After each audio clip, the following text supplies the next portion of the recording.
అందరికీ నమస్తే, నేను మీ తిరుపతి. తెలంగాణ ముఖ్యమంత్రి రేవంత్ రెడ్డి గారికి హైకోర్టు మరో షాక్ ఇచ్చింది. ఆల్రెడీ రేవంత్ రెడ్డి ప్రభుత్వం పైన హైదరాబాద్లో వచ్చినటువంటి పెద్ద వ్యతిరేకత ఏంటంటే హైడ్రా. ఈ హైడ్రా చేయబట్టి రేవంత్ రెడ్డికి రాబోతున్నటువంటి జిహెచ్ఎంసీ ఎన్నికలలో కాంగ్రెస్ పార్టీకి తక్కువ ఓట్లు రావచ్చు, తక్కువ సీట్లు రావచ్చు, కొంత ఇబ్బందికరమైనటువంటి వాతావరణం ఎదురుగావచ్చు అనేది కొంత వినబడుతున్నటువంటి చర్చ. అంతేందుకు హైడ్రాకి సంబంధించినటువంటి బాధితులు రేవంత్ రెడ్డిని తిట్టడం, రేవంత్ రెడ్డిని విమర్శించడం, రేవంత్ రెడ్డి పైన ధ్వజమెత్తడం, రేవంత్ రెడ్డి పైన దుమ్మెత్తిపోయడం, ఇవన్నీ కూడా వీడియోలు మనం చూసినాం. పొట్టు రేవంత్ రెడ్డిని విమర్శించే ప్రయత్నం చేసి తిట్టేటటువంటి కార్యక్రమం కూడా చేశారు. అంతేందుకు తెలంగాణకి సంబంధించినటువంటి హైడ్రా బాధితుల వీడియోలు కాస్త పక్క రాష్ట్రంలో జరిగినటువంటి ఎన్నికలలో భారతీయ జనతా పార్టీ వాళ్ళు ప్రచారం చేసిరు అనేది కూడా కొంత వినబడినటువంటి చర్చ. ఆ మధ్యకాలంలో చాలా మంది రాజకీయ విశ్లేషకులు, సీనియర్ జర్నలిస్టులు కూడా మాట్లాడుతూ ముందుకు వచ్చారు. ఇది మహారాష్ట్రలో జరిగినటువంటి ఎలక్షన్స్ కానివ్వండి, హర్యానాకి సంబంధించినటువంటి ఎలక్షన్స్ కానివ్వండి, ఢిల్లీకి సంబంధించినటువంటి ఎలక్షన్స్ లో ఇక్కడ కాంగ్రెస్ ప్రభుత్వం చేసేటటువంటి వ్యవహారం హైడ్రా అని పెట్టి ఎఫ్టీఎల్ బఫర్ జోన్ అని చెప్పి చాలా మంది ఇల్లులు కూల్చేసేటటువంటి కార్యక్రమం చేసినారు. పుసుక్కున మీరు ఇక్కడ కాంగ్రెస్ పార్టీకి ఓట్లేసి గెలిపించారు అనుకో, తెలంగాణలో ఎట్లయితే హైడ్రా పెట్టి అక్కడ ఇల్లులు కూల్చేస్తారో మహారాష్ట్రలో కూడా మీ ఇల్లులు అట్నే కూల్చేస్తారు, లేకపోతే హర్యానాలో ఇల్లులు అట్నే కూల్చేస్తారు, లేకపోతే ఢిల్లీలో కూడా మీ ఇల్లు అట్నే కూల్చేస్తారు. కాబట్టి కాంగ్రెస్ కు ఓటు వేయకండి అని చెప్పి భారతీయ జనతా పార్టీకి సంబంధించినటువంటి నేతలు తెలంగాణలో జరిగినటువంటి హైడ్రాకి సంబంధించినటువంటి వీడియోలు వాళ్ళు అక్కడ సర్క్యులేట్ చేసి ఆ విధంగా ప్రచారం చేసేటటువంటి కార్యక్రమం చేసిర్రు అనేది కొంత సోషల్ మీడియాలో సర్క్యులేట్ అయినటువంటి వార్త. సరే, ఇవన్నీ పక్కన పెడితే హైడ్రా వల్ల రేవంత్ రెడ్డి గారికి నిజంగా కొంత ఇబ్బందికరమైనటువంటి వాతావరణం ఎదురైంది. చాలా మంది వ్యతిరేకంగా మారినారు. మా ఇల్లులు ఎట్లా కూల్చేస్తారు, పెద్ద వాళ్ళ ఇల్లులు మీకు కనబడతలేవా, కాంగ్రెస్ పార్టీ ఎమ్మెల్యేలు, ఎంపీలు, మంత్రులు, ఎమ్మెల్సీలు, బీఆర్ఎస్ లో ఉన్నటువంటి మాజీ ఎమ్మెల్యేలు, మాజీ ఎంపీలు, మాజీ మంత్రులు, ప్రజెంట్ ఉన్నటువంటి ఎమ్మెల్యేలకు సంబంధించిన ఇల్లులు, పెద్ద బంగ్లాలు కూడా ఎఫ్టీఎల్ బఫర్ జోన్ లోనే ఉన్నాయి. వాటి జోలికి ఎందుకు పోతారో మా జోలికి ఎందుకు వస్తారని చెప్పి పెద్ద ఎత్తున జనం క్వశ్చన్ చేసేటటువంటి కార్యక్రమం కూడా చేసినారు. అంతేందుకు హైకోర్టు హైడ్రా పైన 2-3 సార్లు తీవ్రమైనటువంటి వ్యాఖ్యలు చేసింది, ఆగ్రహం కూడా వ్యక్తం చేసింది హైకోర్టు. ఆఖరికి రంగనాథ్ గారిని హైకోర్టు వీడియో కాన్ఫరెన్స్ ద్వారా కూడా మాట్లాడేటటువంటి కార్యక్రమం చేశారు. హైకోర్టు రంగనాథ్ గారికి గతంలో వార్నింగ్ ఇచ్చినటువంటి దాఖలాలు కూడా మనం చూసినాం. అయితే మరోసారి హైడ్రా పైన హైకోర్టు ఆగ్రహం వ్యక్తం చేసింది, హైకోర్టు వార్నింగ్ ఇచ్చింది హైడ్రా పైన. లాస్ట్ వార్నింగ్ అని చెప్పొచ్చు ఇక మనం ఇది, ఎందుకంటే హైకోర్టు చాలా సార్లు హైడ్రాకి సంబంధించినటువంటి వ్యవహారంలో సీరియస్ అయినారు, వార్నింగ్ ఇచ్చినారు, ఆగ్రహం వ్యక్తం చేసినారు. ఇట్లా ఆపండి, ఇట్లా చేయకండి అని చెప్పి హైకోర్టు చెప్తూనే వచ్చింది. కానీ హైడ్రా ఎక్కడ కూడా వినేటటువంటి కార్యక్రమం చేస్తలేదు. సండే వచ్చిందంటే విచ్చలవిడిగా కూల్చేయడమే, ఆదివారం వచ్చిందంటే 1 డే యాక్షన్ అంటారు కదా, 1 డే యాక్షన్ అని చెప్పి ఏదో రేసుగుర్రం సినిమాలు ఉంటుంది కదా, ఆ 1 డే యాక్షన్ లెక్కన ఇక్కడ కనబడుతున్నది హైడ్రాకి సంబంధించినటువంటి వ్యవహారం. సోమవారం నుండి శనివారం దాకా మొత్తం సైలెన్స్ ఉంటారు, ఎక్కడైనా కూల్చేసి ఉంటే చిన్న చెత్తగా కూల్చేస్తారు. ఆదివారం వచ్చిందంటే బిగ్ యాక్షన్, మొత్తం సండే రోజు 10-15 జేసీబీలు తెస్తారు. ఇక మొత్తం చూసుకుంటారు, ఎఫ్టీఎల్ ఏదుంది, బఫర్ జోన్ లో ఏదుంది, ఏం కథ అని చూసుకొని అక్కడికి పోయి డైరెక్ట్ శనివారం రోజు సాయంత్రం నోటీస్ ఇస్తారు, ఆదివారం పొద్దుగాల పోయి కూల్చేస్తారు. మరి అదేందో అర్థమైతే అట్లీస్ట్ వాళ్ళ ఇంట్లో వాళ్ళు ఖాళీ చేయడానికి కూడా టైం ఇస్తలేదు. ఓ ఫ్రిడ్జ్లు, కూలర్లు, లేకపోతే వాళ్ళకి సంబంధించిన వంట సామానం, లేకపోతే వాళ్ళకి సంబంధించినటువంటి పర్సనల్ బిలాంగింగ్స్ ఏమైనా తీసుకొని వేరే దగ్గర మూవ్ చేసేటటువంటి కార్యక్రమం కూడా లేదు. పొద్దున్నే మబ్బులు 6 గంటలకు 7 గంటలకు వస్తున్నారు, కూలగొట్టేటటువంటి కార్యక్రమం చేస్తున్నారు. అయితే హైకోర్టు మళ్ళీ హైడ్రా పైన ఆగ్రహం వ్యక్తం చేసేటటువంటి పరిస్థితి.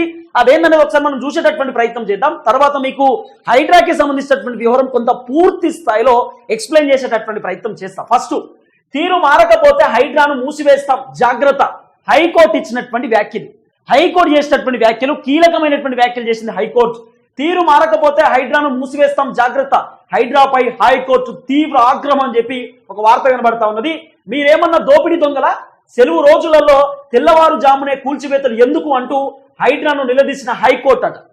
మీరేమన్నా దోపిడీ దొంగల, పొద్దుగాల నుండి సాయంత్రం దాకా అదే పనిలో ఉంటున్నారు ఎందుకు, ఆదివారం వచ్చుడుతో సెలవు రోజులలో ఎందుకు కూల్చేస్తున్నారు, మీరు సోమవారం నుండి శనివారం దాకా ఎటు పోతున్నారు, మరి అప్పుడు లేనటువంటి కూల్చివేతలు ఆదివారం రోజు ఎందుకు పెడుతున్నారు అని చెప్పి హైకోర్టు గట్టిగా ఆగ్రహమయ్యేటటువంటి కార్యక్రమం కనబడ్డది. తర్వాత సెలవు రోజులలో కూల్చివేతలు చేయొద్దని ఎన్నిసార్లు చెప్పినా మీరు మారదా, సెలవు రోజులలో హైడ్రా కూల్చివేతలు జరగొద్దని చెప్పి ఎన్నిసార్లు చెప్పినా కూడా మీరు మారదా, మీరు గట్లనే పోతారా ఇక అంటే హైకోర్టు చెప్పినా కూడా మీరు వినరా అని చెప్పి హైకోర్టు హైడ్రా పైన ఆగ్రహం వ్యక్తం చేసింది. రాత్రికి రాత్రి హైదరాబాద్ ను మార్చేద్దామని కలలు కంటున్నారా, రాత్రికి రాత్రి హైదరాబాద్ సిటీని మొత్తం మార్చేద్దామనేటటువంటి కలలేమనగా అంటుర్రా, అసలు మీ కథ ఏందని చెప్పి హైకోర్టు ఈ విధమైనటువంటి మొట్టికాయలు పెట్టేటటువంటి కార్యక్రమం చేసింది.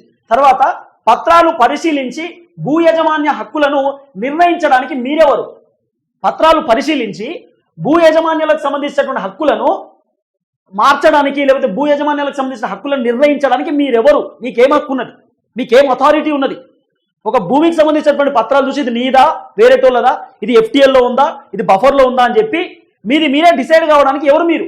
మీకేం అర్హత ఉన్నది, మీకేం హక్కు ఉన్నది? మరి అట్లా అంటే మీరే ఇల్లులు కట్టడానికి పర్మిషన్ ఇవ్వండి. కోర్టులో ఒకనొక టైంలో హైకోర్టు చెప్పిందట. ఇప్పుడు మీరు FTL బఫర్ జోన్లో ఉందని చెప్పి ఇల్లులు కూల్చేస్తారు కదా, రేపటి రోజు ఇది FTL లో ఉందా బఫర్ జోన్లో ఉందా అని చెప్పి క్లియరెన్స్ సర్టిఫికేట్ కూడా మీరే ఇవ్వండి. ఎవరైనా ఇల్లు కట్టుకోవాలనుకో, ఆ ఇల్లు కట్టుకునేటోళ్ళు మేము FTL లో ఉందా బఫర్లో జోన్లో ఉందా చెప్పండి సార్ అని చెప్పి వాళ్ళే మీ దగ్గరికి పత్రం తీసుకొస్తారు.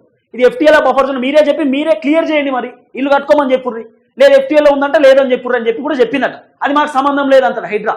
మాకు సంబంధం లేదు, ఇల్లులు కూల్చేసడం మా బాధ్యత, కట్టించడం మా బాధ్యత కాదు, కట్టుకోమని చెప్పుడు కూడా మా బాధ్యత కాదు, మాకు సంబంధం లేదని మళ్ళీ అట్లా చెప్తారు. మళ్ళీ ఏం చేస్తారు, సర్వే నెంబర్లు తీస్తారు, ఇవి FTL బఫర్ జోన్ మళ్ళీ కూల్చేస్తారు. సరే, హైడ్రా చేస్తున్నటువంటి ఒక పనిని మనం యాక్సెప్ట్ చేస్తాం. ఏమంటుంది హైడ్రా? గవర్నమెంట్ భూములు ఉన్నటువంటి వాటిని మేము కాపాడుతాం, FTL బఫర్ జోన్ చెరువులను కాపాడుతాం, గవర్నమెంట్కి సంబంధించినటువంటి ల్యాండ్ని ఎవరు ఆక్యుపై చేసినా వదిలిపెట్టాం, అవన్నీ కూడా స్వాధీనం చేసుకుంటాం అని చెప్పి హైడ్రా చెప్తుంది. ఓకే, దీన్ని మనం యాక్సెప్ట్ చేస్తాం, ఒక మంచి అంశమే. కానీ ఆదివారం రోజు కూల్చడానికి గల కారణం ఏంది? ఆదివారం రోజే మొత్తం డిమాలియేషన్ చేయడానికి గల సిచ్యువేషన్ ఎందుకు వచ్చింది? ఇది మనకు తెలవాల్సినటువంటి అవసరం ఉంటుంది. ఇక తర్వాత కిందిగో, హైడ్రాకు ఉన్న అధికారులు ఏంటో తెలుసా మీకు? అసలు హైడ్రాకు ఉన్నటువంటి అధికారం ఏంటో మీకు తెలుసా? హైడ్రాకు ఉన్నటువంటి అధికారం ఏంటో తెలుసా? అధికారాలు మీకు ఏంటో తెలుసా అని చెప్పి హైకోర్టు చెప్పిన తర్వాత పద్ధతి మార్చుకోకపోతే జీవో 99 రద్దు చేసి హైడ్రాను మూసివేస్తాం జాగ్రత్త అంటూ హైడ్రా కమిషనర్ రంగనాథ్ హెచ్చరించిన హైకోర్టు అట. విన్నరా ఏం చెప్పింది హైకోర్టు? ఒకవేళ మీరు పద్ధతులు మార్చుకోకపోతే 99 జీవోను రద్దు చేసి హైడ్రాను మూసేస్తాం జాగ్రత్త అంటూ రంగనాథ్ గారికి హైకోర్టు ఆగ్రహం వ్యక్తం చేసింది. కొంత హెచ్చరించేటటువంటి కార్యక్రమం కనబడ్డది, అంటే వార్నింగ్ ఇచ్చేటటువంటి సిచ్యువేషన్ అన్నమాట హైడ్రాకు. కాబట్టి ఇక హైడ్రా దుకాణం బంద్ అయ్యేటటువంటి అవకాశం కనబడుతున్నది. ఆల్రెడీ హైకోర్టు చాలాసార్లు చెప్పినారు, వద్దు అట్లా చేయకూడదు అదే పని చేస్తున్నారు. ఎవ్వరి మాట వినేటటువంటి పరిస్థితి లేదు. ఆదివారం రోజే కూల్చేస్తారు, ఏందో మరి అర్థమైతే లేదు. మరి ఆదివారం రోజు ఎందుకు కూల్చేస్తారు అనేది ఒక క్లారిటీ లేదు. సోమవారం నుండి శనివారం దాకా అందరు ఆఫీస్కి పోతారు, అందరు స్ట్రెస్ ఫీల్ అవుతారు, అనేకమైనటువంటి పనులు ఉంటాయి, ఇబ్బంది పడుతూ ఉంటారు. శనివారం దాటిందంటే కథం వస్తురు, ఇక ఆదివారం రోజు వస్తున్నారు. ఆదివారం రోజు అందరు ప్రశాంతంగా ఉంటారు కదండి. మన లాంటి వాళ్ళు జాబ్ చేసేటటువంటి వాళ్ళు ఏముంటుందండి, ఆదివారం ఇంటికి వస్తారు, పిల్లలతో ఉంటారు, ఆదివారం ఏదైనా టూర్ ప్లాన్ చేసుకుంటారు, ఏదైనా బయటికి పోదామని. శనివారం దాకా పనే ఉంటుంది, work pressure, office tensions, boss tensions, family tensions, ఇవన్నీ టెన్షన్కి సండే రోజు బ్రేక్, సండే రోజు హాలిడే, ప్రజలందరూ ప్రశాంతంగా ఉంటారు సండే రోజు. ఆ ప్రశాంతంగా ఉండేటటువంటి టైంలోనే హైడ్రా వచ్చి కూల్చేస్తా ఉంటే అందరు డిస్టర్బెన్స్ కారా, అందరు ఫ్రస్ట్రేషన్కి గురి కారా? ఆదివారం కూడా వదిలిపెట్టరా? ఆల్రెడీ సోమవారం నుండి శనివారం దాకా అనేక ప్రెజర్స్ ఉంటాయి జనాలకి.